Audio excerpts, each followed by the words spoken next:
কাজের মেয়ে ঘরের ভেতরে ঘর পরিষ্কার করছে। এমন সময় নিলয় এসে কাজের মেয়েকে জড়িয়ে ধরলো। কাজের মেয়ে বলল, স্যার আপনি এসব কি করছেন? আপনি আমাকে কেন জড়িয়ে ধরেছেন? আসলে মাহি দীর্ঘদিন ধরে গর্ভবতী বলে অনেক দিন ধরে মাহির সাথে কোনো মেলামেশা করতে পারে না। তাই নিলয় সুযোগ খুঁজছে মেয়ে মানুষের পরশ পেতে। মাহির যতটা না সুবিধা হবে এই বাড়িতে কাজের মেয়ে কাজ করলে তার চেয়ে বেশি সুবিধা হতো নিলয়ের। তাই নিলয় এই কাজের মেয়েকে এই বাড়িতে কাজের লোক হিসেবে রেখেছে। কাজের মেয়ে বলল, স্যার আপনি এখন ঘর থেকে বের হয়ে যান।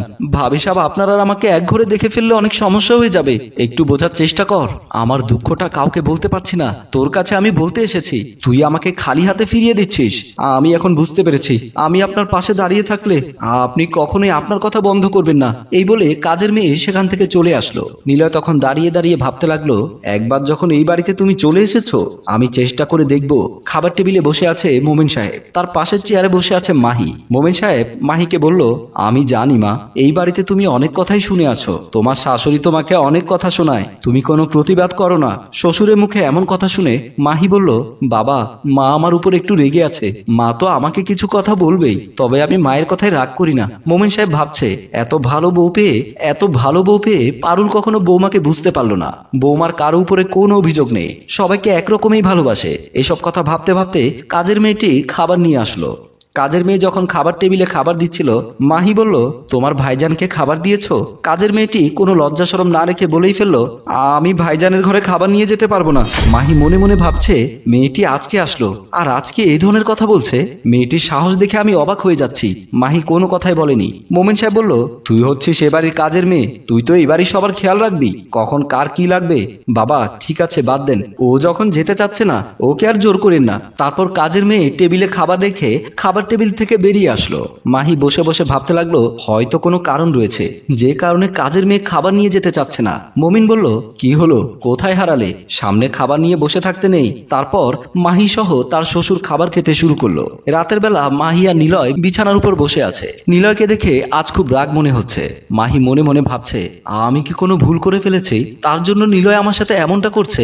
মাহি তখন নিলয়ের উপরে হাত দিল। নিলয় তখন মাহির হাত সরিয়ে দিল। মাহি নিলয়কে বলল, তুমি আমার সাথে এমন ব্যবহার কেন করছো? আমার সাথে আগের মতো আর কথা বলো না। অফিস থেকে এসে খাবার খেয়ে শুয়ে পড়ো, অথচ সবাইকে দেখাও আমাদের কত ভালো সম্পর্ক। আমি তোমাকে আগেই বলেছিলাম এখন তোমার কোনো সন্তান নেওয়ার দরকার নেই, তবুও তুমি আমার কথা না শুনে সন্তান নিলে। আমি সন্তান নিয়ে কোনো ভুল করিনি তো। আমাদের বিয়ে হয়েছে অনেক দিন হয়েছে, এখন তো আমাদের সন্তান নিতেই হবে। আমাদের বিয়ে হয়েছে কত বছর হয়েছে? 3 বছর হয়েছে আমাদের বিয়ে হয়েছে। এখন সন্তান না নিলে কি আর হতো? এবার আমি বুঝতে পেরেছি তুমি আমার সাথে কেন রেগে আছো।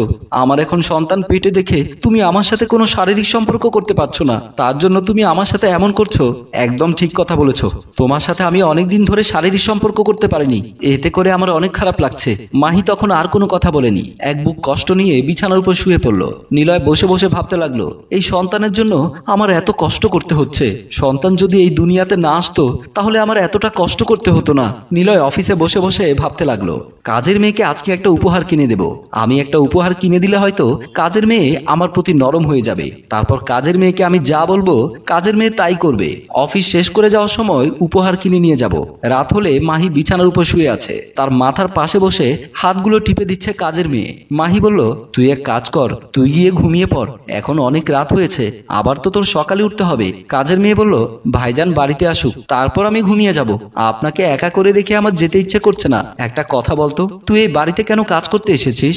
মাহির এমন প্রশ্ন শুনে কাজের মেয়ে কান্না করতে লাগলো। তারপর কাজের মেয়ে সব কথা মাহিকে খুলে বলল।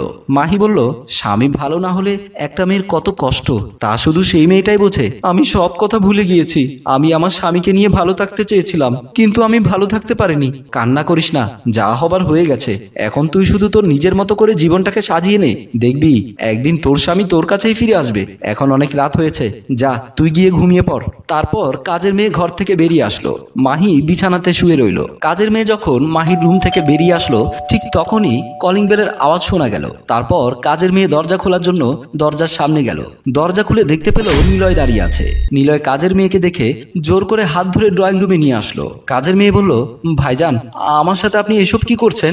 নিলয় পকেট থেকে ছোট্ট একটা গয়না বের করে কাজের মেয়েকে দেখিয়ে বলল, এই গয়না আমি তোকে উপহার দেব, তুই শুধু আমার কথায় রাজি হয়ে যা। তারপর কাজের মেয়ে চিৎকার করতে শুরু করলো। নিলয় ভালো করে বুঝতে পারছে কাজের মেয়ে এবারও কিছু হবে না। কাজের মেয়ে কান্না শুনে শুনে ঘর থেকে বেরিয়ে আসলো মাহি। মাহিকে দেখে নিলয় ভয় পেয়ে গেল। নিলয়ের আসল চরিত্র মাহির কাছে ধরা পড়ে গেল। মাহি একটু হলেও আগে বুঝতে পেরেছিল নিলয়ের মতলব। কাজের মেয়ে মাহিকে জড়িয়ে ধরে বলল, আমি বলেছিলাম না সব পুরুষরাই এক। তারপর মাহি নিলয়কে বলল, এর স্বামী এর সাথে সব সময় খারাপ আচরণ করত, একে ছিঁড়ে খেতে চাইতো। স্বামীর অত্যাচার থেকে বাঁচার জন্য এই বাড়িতে কাজ করতে এসেছে, আর তুমি ওর সাথে এমন জঘন্য কাজ করতে চাচ্ছ।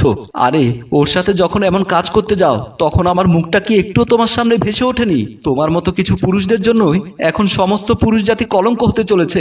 একটা সন্তানের জন্য মানুষ কতটা কষ্ট করে, সেই সন্তান পেয়েও তুমি খুশি হতে পারোনি। তুমি শুধু তোমার শারীরিক সম্পর্ককে বড় করে দেখলে।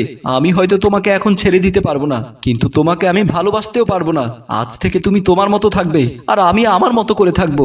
আমাদের ভালোবাসার মাঝখানে একটা ফাটল তৈরি হলো। এখন থেকে তুমি আলাদা আর আমি আলাদা।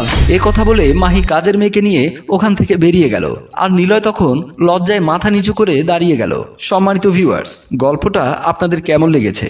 যদি ভালো লেগে থাকে লাইক, কমেন্ট, শেয়ার করে আমাদের সাথেই থাকুন। সবাইকে ধন্যবাদ।